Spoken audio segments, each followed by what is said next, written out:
I gotta do some brake pads. So we'll be replacing my pads and then checking to see if I have any leaks on my exhaust again. Stupid active mid-pipe that likes to leak. Mind you, mine has a little crease where it connects, so that might be the issue. We'll see. Finish up yours, I'll throw this up in the air. So Caleb got these intake vents for the brakes. Should I do this on mine? I don't know. It's a very race car. Looks good though. Alright, so disclaimer, I did not buy brand new pads because they're way too expensive. So I bought some used ones, but these should be fine. So unfortunately, I didn't have the wheel hanger. I would highly suggest it with the carbon ceramics. You don't want to nick these. This paint code is actually internal from Brembo, and they don't give it out. So if you nick them and you need to refinish them, it's a pain in the ass. So something interesting with these is the whole caliper has to come out. So we're gonna punch these out. Top and bottom ones, and then takes these Torx out and pull the whole caliper off, and then put the new shims that I'm going to install, and then the pads, and then put it back on the rotor itself. Okay, so what we're going to do is we're going to put these into each piston. So what these are going to do, these have adhesive and they're going to stick to the back of my pads, and it'll pull the pads out away from the rotor. And this is a big complaint for CCB owners. So this sort of came from a Porsche suggestion. So these are actually Porsche shims, and what they do is they clamp into the piston, and then adhesives on the other side for the pad, and then when the pistons retract, it will pull the pad away from the rotor. Pretty cool. I'll put the parts number down below. Got this one in. We went ahead and cleaned the caliper a little bit. It looks much, much better. Got the pads in. Like I said, these are a little rough. Didn't clean these all the way because we're just trying to put them in. And I got the shims back there. I'll show you on the other side the shims installed. Gotta torque these down. These are 88 foot-pounds. So we have our torque wrench set to 88. Got it set to 88. Alright, like I said, I would show you how the shims look. So this is the 3M that you pull off right there. And I'm gonna go ahead and take that off. And then when you put the pad in, you wanna put it angled. So this little pressure plate that stays in there, it's going to push on the pad up, so you want to angle it, push down, and then push it back so the 3M pieces attach to the pads. Alright, so we're going to do the backs. So the back, the caliper doesn't have to completely come off. We're going to remove this geez, I never remember what these are exactly called, but we're going to remove this by removing these pins. This should pop out, then the pad should be able to slide out, and then we'll put the shims in here, and then put the pads in, and then it should work. Yeah, make sure you're careful. Don't do what I did and take some paint off right there in the back. When I was hammering this piece back in, I accidentally nicked it, and now I'm missing some paint. Oh well, I guess. At least you can't see it, and at least it's on the back. Okay, so we got the last one on, got the wheel on. We got to torque everything down, which I believe it's 100 foot-pounds for the wheels. Is that correct, Caleb? Yeah. Okay, 100 foot-pounds. Everything went on perfectly fine. Here's my old pads. As you can see, the squealers were coming in, and then the rear ones were actually pretty thick. They were pretty good, but it looked like they had some gouging, so I went ahead and swapped them out also. And we actually had to take a ton of brake fluid out, so that's good. We're going to pump the brakes and make sure everything's good.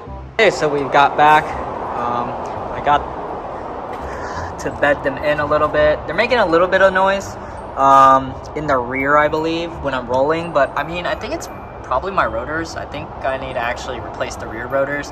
I think the old pads might have gouged them a little bit, but we'll see. If you can sort of see, it's hard to tell. I'll do it in the front. You'll be able to see the actual shims that I got, hopefully, if I don't block all the light. So there you go. So if you notice in those black circles, those are the shims that are attaching to the pad. The ones in the back, for some reason, the fitment wasn't perfect. So I had to sort of push it in. Oh, let's see if I can get a good glimpse of that.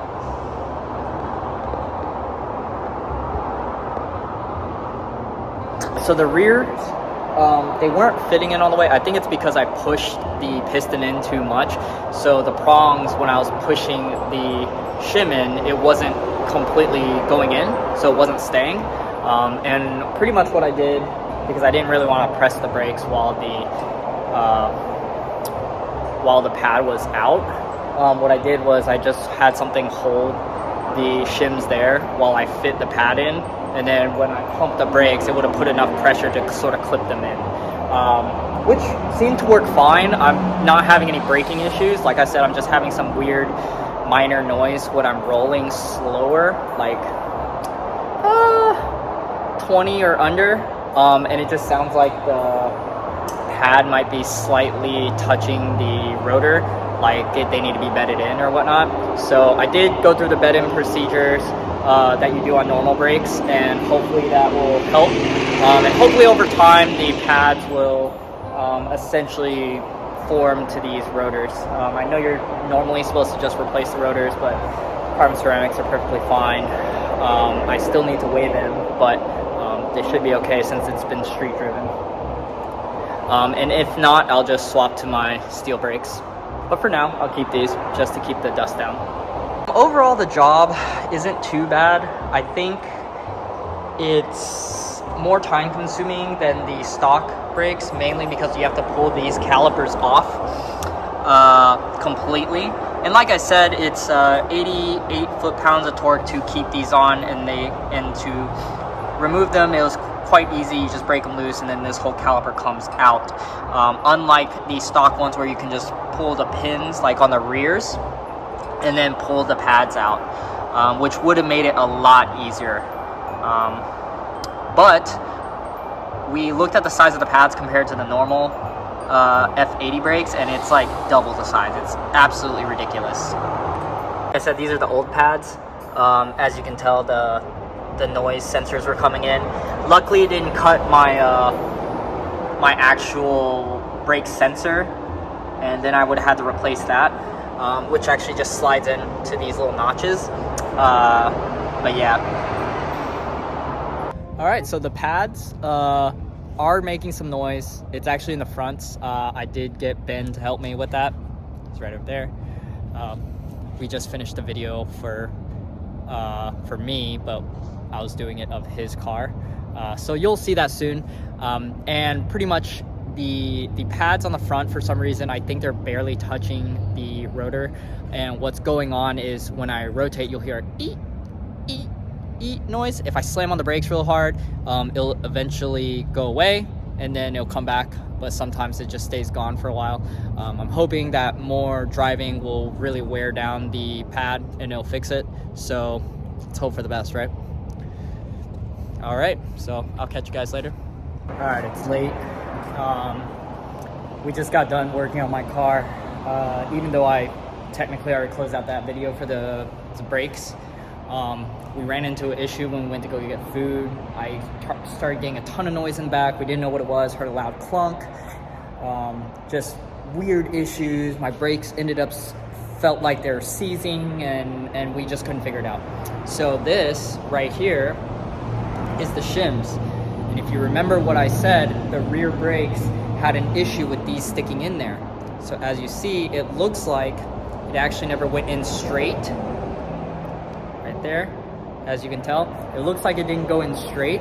So when I pushed the pad in, it either didn't go in straight or just never set into the piston itself.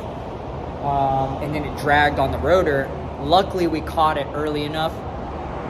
Right here. It's actually been a week, so I'm surprised I didn't have this issue earlier. But my buddy from Porsche, he works for Porsche, shout out to Sean, came by and let me borrow his jack. And then we jacked it up and I took apart the caliper. This fell out. There's some minor paint damage to the inside where the pads sit on the caliper itself, but not something that you can visually see on the outside. So not a big deal. So that's really lucky. I'm glad we caught this the same day as me having the issues, because if not, it could have been way worse. My rotor, my CCB rotor could have been damaged. And I probably could have caused more damage to the caliper itself.